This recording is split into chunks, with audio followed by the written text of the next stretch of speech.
1, 2, 3, 4.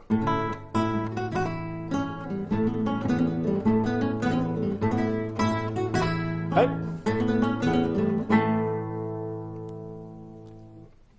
Good afternoon, everyone. Welcome to Colonial Williamsburg's Guitar Sessions. I'm Wayne. And I'm Steven. I'm going to play a few more tunes for you today. We'll unpack them. First, we're going to start with a tune known as the White Cockade, a tune that was popular on both sides during the American Revolution. It's one you may have heard the fifes and drums play here at Colonial Williamsburg. It works very well on the guitar, as many fife tunes do. And we're going to play it up to tempo initially, and after that we'll unpack the sections, and then we'll revisit it. And along the way, we'll be doing 3 tunes today. The first one is the White Cockade. 1, 2, ready, play.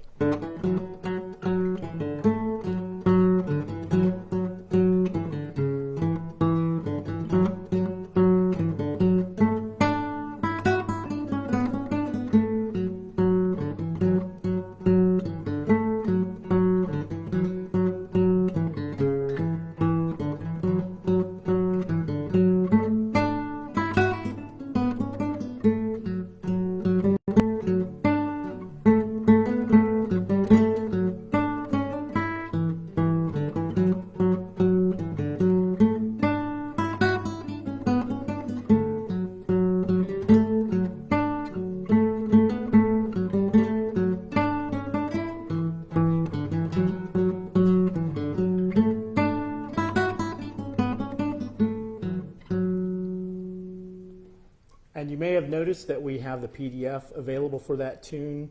It's one that we'll be adding to here in a bit. Steven's going to unpack that first section for you. Yeah, so folks, we're going to start with our first note here. It's a D, and it's on the open string, the D string here. So from the bottom, third string from the bottom, and so you don't have to worry about this hand for that first note. So we're going to play the A part here on its own together. And here we go. 1, 2, ready, play.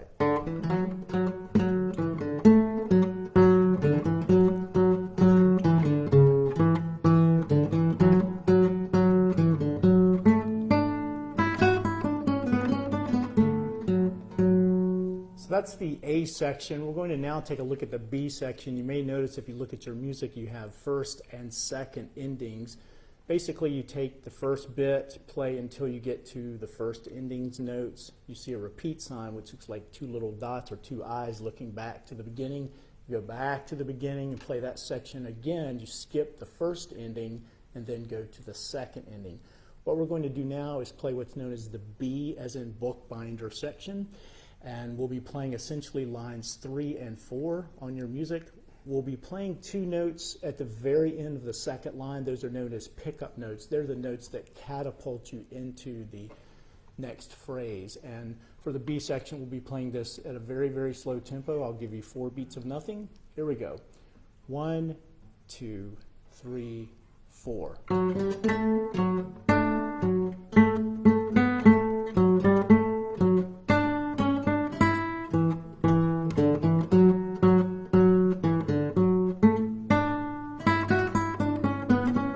Take the second ending for now. So as we unpack these, we'll typically take the second ending. I should have mentioned that a bit ago. We're going to move on now to a tune titled Chester. This tune figured large during the 18th century. It was composed here in the colonies by a composer named William Billings. And the version we're playing is the tune that was published in 1778 in a source known as the Singing Master's Assistant. And there were lots of different lyrics written for this tune, and that was the case for many, many tunes. For example, Green Sleeves and Over the Hills and Far Away and Lily Bolero, as you may know, those are examples of tunes that were popular here in Virginia, in colonial Virginia, and performed regularly here, right here in Williamsburg for different theatrical productions and ballad operas and so on. And this tune's no exception. This tune was used for several different songs during the American Revolution. And again, it's titled Chester. We're going to play it up to tempo. It's sort of a marchy kind of tune. It's not especially fast. So here we go. 1, 2, Chester, go.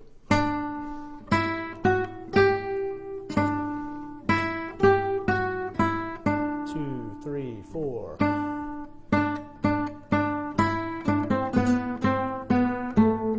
1, 2, going on.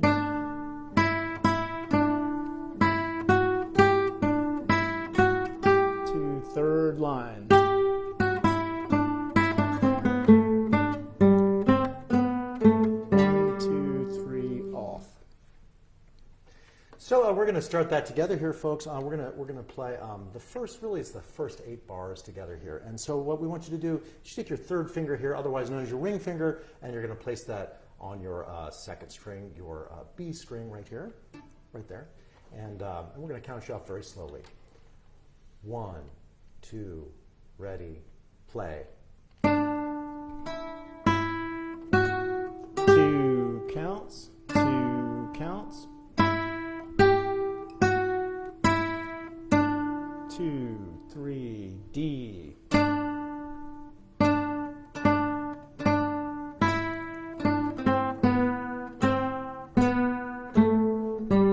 4 counts here, and that's it for the first 8 measures. As Stephen said, we're now going to play measures 9 out through the end.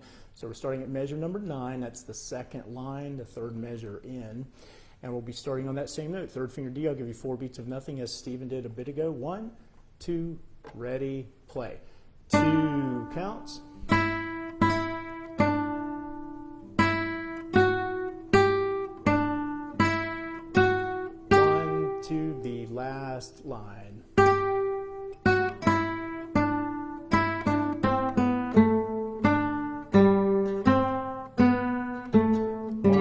2, 3, off.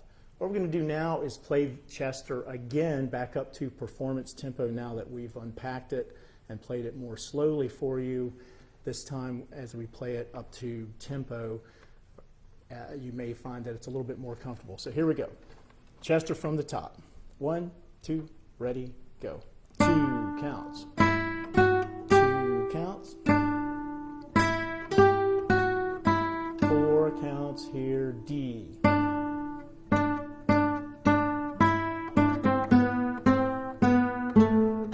On to the second phrase.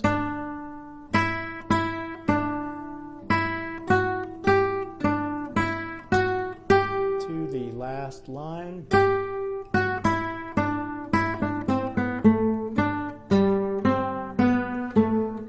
2, 3, and then off.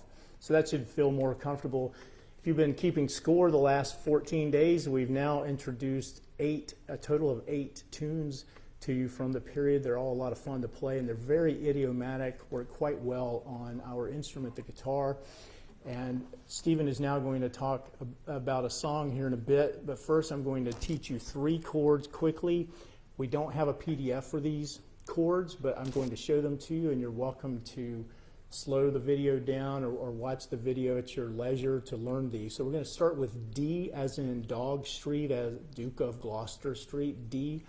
And what you need to do initially is have your left hand index finger on the 3rd string, 1st string, 2nd string, 3rd string. The thinnest string is the 1st string, and they go from there. So we have 1st finger on the 3rd string. Then we have the 2nd finger, the middle finger, on the 1st string, also at the 2nd fret. These bars that go across are known as frets, F-R-E-T-S. And then finally, for the D chord, we have our left hand 3rd finger on the 2nd string, 1, 2, at the 3rd fret. So we end up with these notes: 1st finger, 3rd finger, and 1st finger. And finally, we add the open D string that Stephen mentioned earlier. That's D. That is a D note. When you play all 4 of those together, or singularly, you have this, a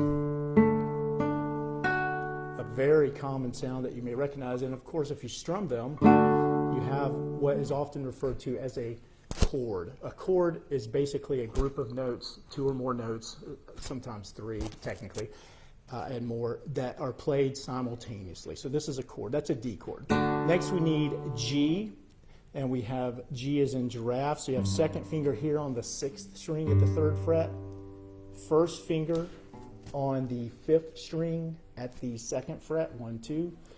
And then we're going to, there are many ways to play most chords. Please keep that in mind. We're showing you 3 commonly played chords, in such a manner that you'll find them to be very accessible.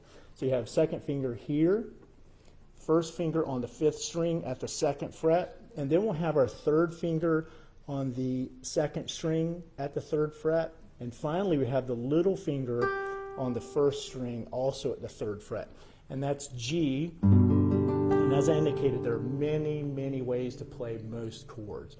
This particular version of G, this fingering that I just demonstrated for G, really lends itself well to playing when you have D and G involved, because that third finger can stay in place for both chords, D to G. All right, and if you already know another G, please feel free to play that D. And we have the sheet music for this, or a chord sheet I should say, that has the lyrics that Stephen's about to sing available. It's a PDF, and we'll have the little chords above it. And finally, we have A as in apothecary. And for the A chord, you have first finger on the 4th string right here at the 2nd fret, second finger on the 3rd string at the 2nd fret, and finally we have our ring finger, the 3rd finger, on the 2nd string at the 1, 2, 2nd fret. So they're all crammed in there like that. And I mentioned earlier how the 3rd finger can be placed here, or is placed here, for D and G. And as you make the move to A, the 3rd finger can just stay on the 2nd string there and move to your left 1 fret for A. So you have D, G, and A. And finally, I should say there's one typo, maybe two, in the chords that I put on. That's my mistake for the lead sheet, if you look at that, for Nottingham Ale. But please just follow along, and you can learn the song. Stephen's going to unpack it, or he's going to sing it, basically, and you can watch him play as you review the video and learn how to do a very popular song that he's going to talk a little bit about. So that's an introduction to 3 commonly used chords: D, G, and A. Well, thank you, Wayne. I'm going to sing a song for you all, folks, that some of you may recognize. This is a song that was real popular in the 18th century, and we've been performing at Colonial Williamsburg for many years. So this song I've sung many times, mostly in taverns, but also you can see us perform this song in various programs around Colonial Williamsburg presently, and certainly as we open back up come in the near future. The song is called Nottingham Ale, and we know it must be pretty good because Thomas Jefferson had a copy of this in his own personal collection. So we're gonna do this here for you all. 1, 2, 3, 4. When Venus the goddess of beauty and love arose from the frog that swam on the sea, Minerva sprang out from the ring of Jove, a poetic sullen group, as most authors agree. Bacchus, they tell us, that prince of good fellows was Jupiter's son. Pray attend to my tale. Those who must patter mistake quite the matter. Straight bottle of Nottingham Ale. Nottingham Ale, Nottingham Ale. The liquor on it tastes like Nottingham Ale. Nottingham Ale, Nottingham Ale. The liquor on it tastes like Nottingham Ale. You bishops and deacons, priests, curates and vicars, when once you have tasted, you'll own that it is true that Nottingham Ale is the best of all liquors, and none understands what is good as do you. It dispels every vapor, saves panic and paper, when your mind from your pulpit to rail. It'll open your throat, have you preach without notes, and inspired by a bumper of Nottingham Ale. Nottingham Ale, Nottingham Ale, the liquor on it tastes like Nottingham Ale. Nottingham Ale, Nottingham Ale, the liquor on it tastes like Nottingham Ale. Huzzah. So we would like to invite you to ask any questions that you may have about the tunes that we have just done or the song, and please let us know and we'll be happy to answer those. Thank you so much for joining us today, and if anyone's wondering, Stephen and I are in quarantine together, so we're 100% respectful of the need to social distance. You have any questions? We do. We have a question from Allison. She requested that you would discuss the instruments that you're playing and tell us how they're different from contemporary instruments today. Great, that's a fantastic question. I'll start with my modern guitar. This is a classical guitar. The guitar that Stephen is playing during the 18th century was referred to as a Spanish guitar. He'll talk a little bit about that in a minute, but they're very similar in many ways and very, very different in many ways. But as far as the tuning is concerned, it's the same. This guitar tends, the more recent classical guitar tends to be a little bit louder due to the construction and so on. And I'm using what are known as friction pegs. Cheating a little bit, for the record, I play the violin really here for Colonial Williamsburg instead of the guitar, but I'm using friction pegs, and it's nice that we have the two to compare and contrast. I did not bring my electric guitar, however, but we'll be bringing that soon. But as far as the Spanish guitar, Stephen can shed some light. Thanks, Wayne. Yeah, so this Spanish guitar was handcrafted here at Colonial Williamsburg in 1983, so we've had it. We've had it for a long time, and we perform with it throughout the area. And this is a little bit different than your modern guitar. It's quite a bit smaller. It's got the friction pegs at the top, like Wayne was talking about. So that makes it more challenging to tune. But it was a way that people constructed their guitars back in the period, as opposed to nowadays. Most guitars have machine heads on them, and you have frets going all the way to the very top here. But otherwise, and it's quite a bit loud for its small size. And often these Spanish guitars, the Spanish guitar, sometimes they'll have a small thing put inside of them called a rose. So you can put it in, you can take it out. It's really up to you and your own taste. Thanks for the question. Taryn inquires where you would have found gut strings for instruments historically, and if you might be able to recommend a place to source gut strings for historic instruments today. Okay, so I'll start at that's a fantastic and very, that's a great question. I personally use Boston Cat Lines. This is not a commercial for Boston Cat Lines, but their violin strings are wonderful. I've used them for a long time. I don't know how many decades, a long time. Those they also make great lute strings, and I don't know that they make Spanish guitar strings. I'm sure they do, but I don't know. But as far as during the 18th century, there were places here in Williamsburg that sold violins, they sold strings and other accessories that musicians needed for different things. So right here in Williamsburg, strings were available for purchase. The violin was very, very popular during the 18th century. And there were many violinists of all classes here, right here in Virginia and right here in Williamsburg as well during the 18th century. As far as the guitar is concerned, the Spanish guitar had not caught on that much here in Virginia and in the colonies. Most references to the guitar during the 18th century in the colonies are referring to the English guitar or the Sauterne, which has quite a different tuning. It does have 6 pairs of strings, but it's a very different creature, and it has a very different tuning, and in many, many ways it's very different from the Spanish guitar. But the Spanish guitar was becoming more known in the colonies and certainly in Europe in the latter part of the 18th century. Great question. We had a request to play through all 3 songs again. Everyone at home is really enjoying the music this afternoon. Great. Thanks for asking about that. We'll play through the first 2 to begin with, the tunes themselves. So the first tune is known as the White Cockade. We'll play through that as written, so please be ready to take your repeats, and we will proceed from there. Get your A, please. Okay, so here we go. 1, 2, White Cockade.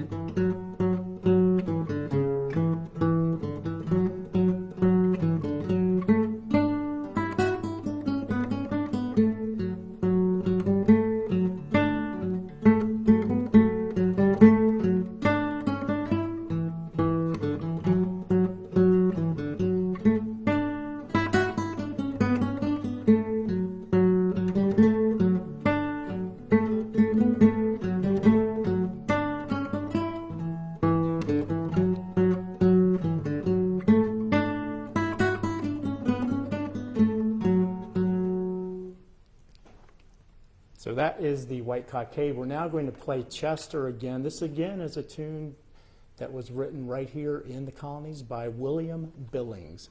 1, 2, Chester, go. 2,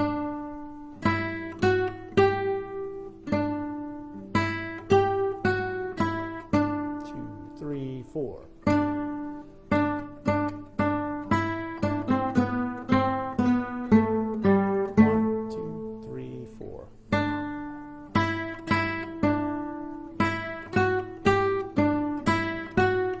2, 3, 4.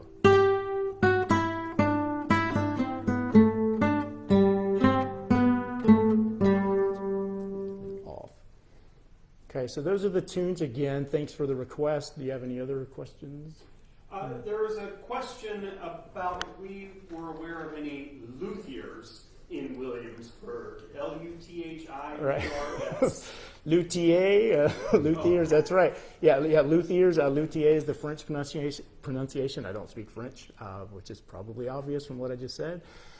As far as I know, there were no dedicated music makers right here in Williamsburg during the Revolutionary War period, but there were instruments available. There were instruments made in Virginia, without a doubt in Virginia, but as far as right here in Williamsburg, again, during the Revolutionary War period, I'm not aware of anybody that was making violins professionally. That said, there were many, many instruments made that were homemade, as it were, by all classes of society in Virginia. That I do know.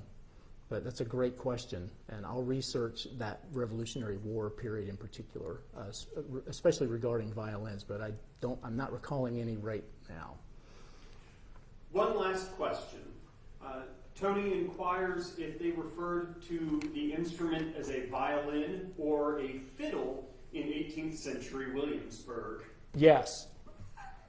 The violin is a fiddle, and a fiddle is a violin. Violins and fiddles are exactly the same creature in every way. The term fiddle goes way back. There are a lot of wonderful stories about the source of that term. I won't get into the weeds with all that, but I will point out that there is a lot of literature that includes people referring to the violin and fiddle interchangeably, and one well-known example of fiddlers and violinists referring to each other interchangeably as well is when Jascha Heifetz, the great, in my opinion, amazing violinist, died in 1987. Itzhak Perlman said of Heifetz, he was perhaps the greatest fiddler that ever lived. And in no way was Itzhak Perlman trying to denigrate Jascha Heifetz or, of course, his playing, but there are many, many examples of violinists and fiddlers using those terms interchangeably, and the same is true of the actual instrument itself. So violins and fiddles, violins are exactly the same instrument.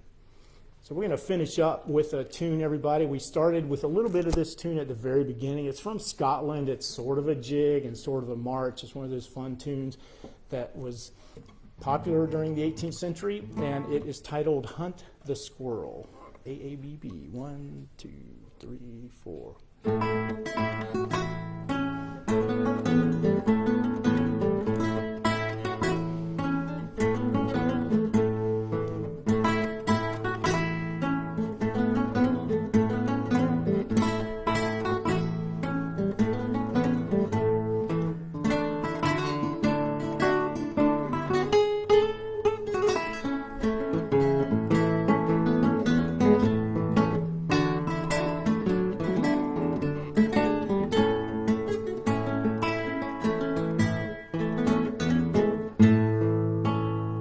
Thanks, everybody. Thank you. See you next week.